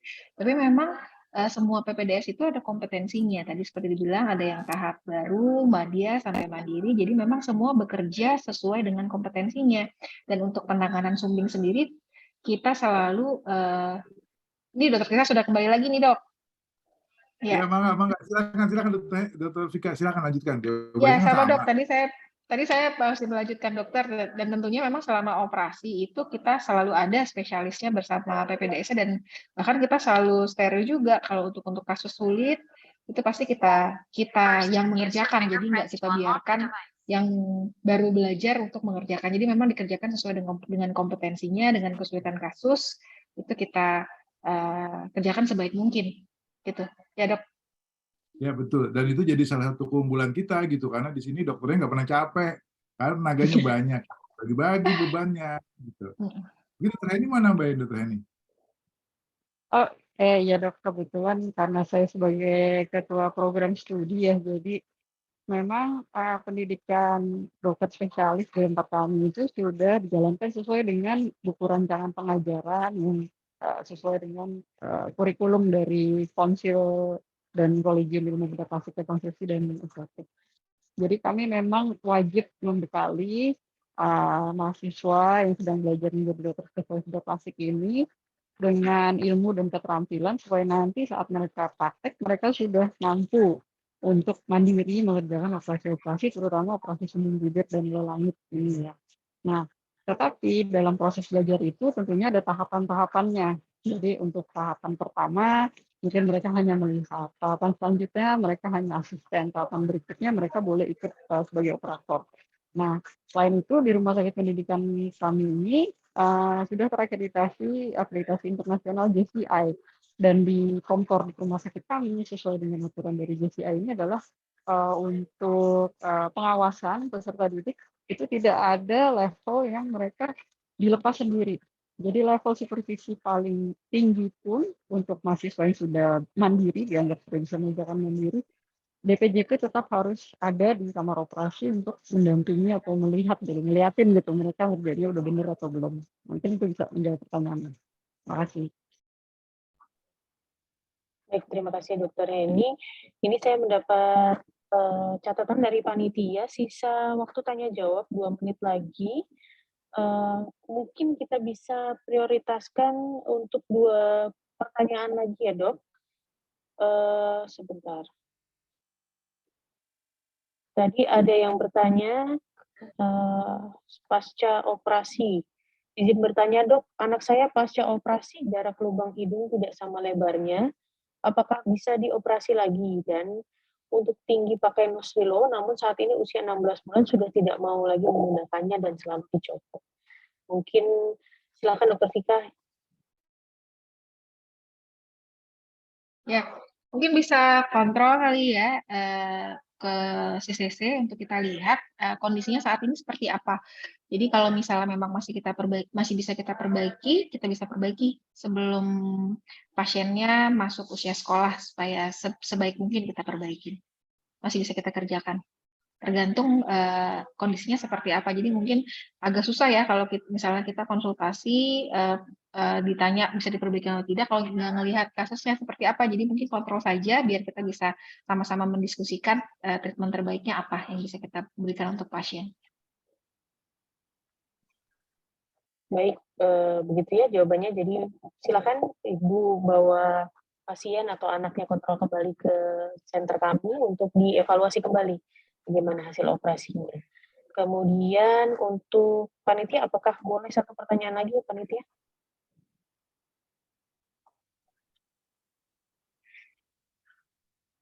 Untuk izin bertanya dok, untuk pemenuhan gizi bayi dengan masalah suming bibir dan langit-langit, apakah ada dampak yang ditimbulkan dari penggunaan selang dibandingkan dengan DOT?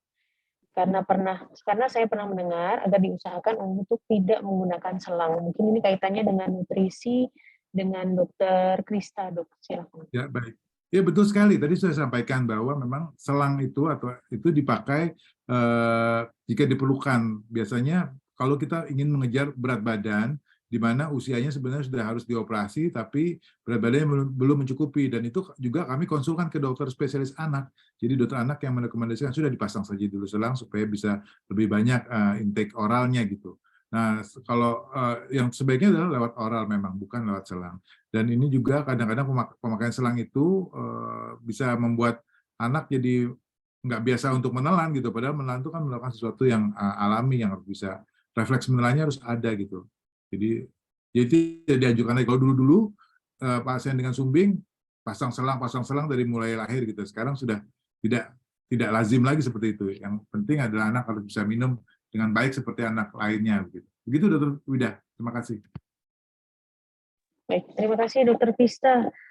Terima kasih Dokter Pista, Dokter Vika, dan Dokter Heni sudah membawakan materi dan sudah menjawab pertanyaan-pertanyaan dari peserta. Bagi peserta yang belum terjawab pertanyaannya, jangan berkecil hati, mungkin nanti akan dibantu oleh panitia untuk bagaimana untuk ke Google Form saja begitu ya, yang bisa diisi pertanyaannya.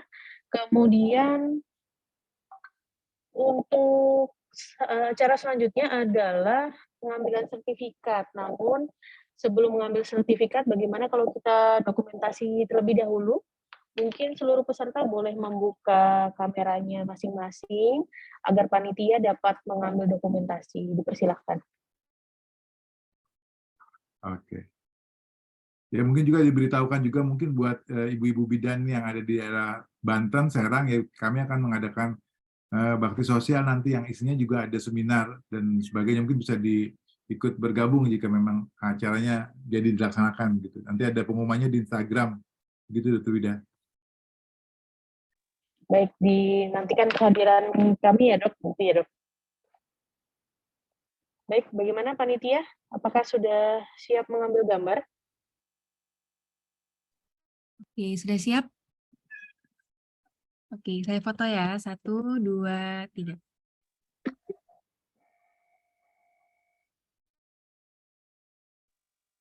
Oke, saya lanjut ke halaman-halaman selanjutnya ya. 1, 2, 3. Oke, halaman ketiga. 1, 2, 3. Halaman keempat. 1, 2, 3. Halaman kelima. 1, 2, 3. Dan terakhir halaman ke-6 ya. Baik. Baik, tidak terasa kita sudah berada di penghujung acara. Sekali lagi saya ingin mengucapkan terima kasih sebesar-besarnya kepada Dr. Krista, Dr. Heni, dan Dr. Vika, dan para peserta seminar hari ini yang sangat antusias ternyata dok. Saya juga ingin mengucapkan terima kasih kembali kepada Ikatan Bidan Indonesia Provinsi Banten sudah membantu merealisasikan kegiatan ini. Semoga ini akan menjadi permulaan dari penanganan kasus sumbing yang merata di seluruh Indonesia, sehingga setiap pasien dapat mendapatkan haknya untuk diterapi secara multidisiplin dan komprehensif. Bila teman-teman dan rekan sejawat sekalian ada pertanyaan dan ingin mengetahui mengenai tata laksana sumbing lebih lanjut, silakan seperti tadi Dr. Krista bilang, di follow Instagram kita @CCCRSCMFKUI, dan teman-teman bisa menonton video seputar sumbing di channel YouTube kita, yaitu Cleft and Craniofacial Center RSCM. Bila teman-teman menemukan pasien yang mau dirujuk ke RSCM, bisa juga menghubungi call center CCC kami di nomor ini. Mungkin saya ulang 2 kali ya, nomor call center 0812 88 74 0755. Saya ulangi sekali lagi, 0812 88 74 0755.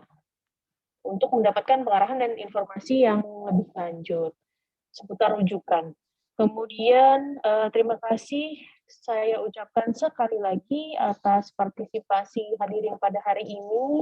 Saya Dr. Wida pamit undur diri. Untuk teknis pengambilan sertifikat mungkin saya kembalikan kepada panitia. Silakan. Wassalamualaikum warahmatullahi wabarakatuh.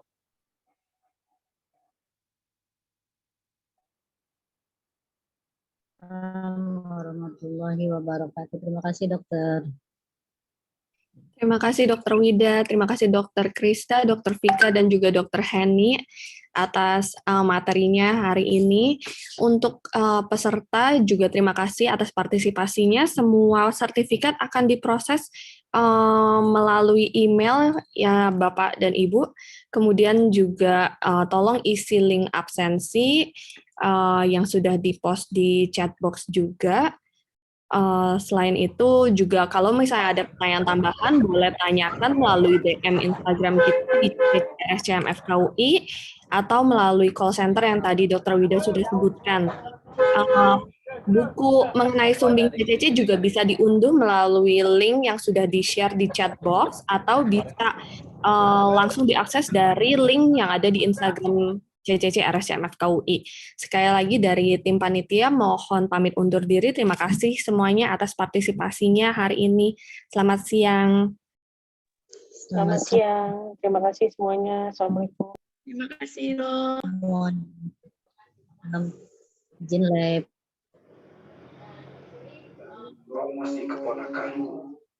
Maka Ibu untuk link absensinya di mana, Bu? Ada di chatbox, Bu. Sebentar. Terima kasih.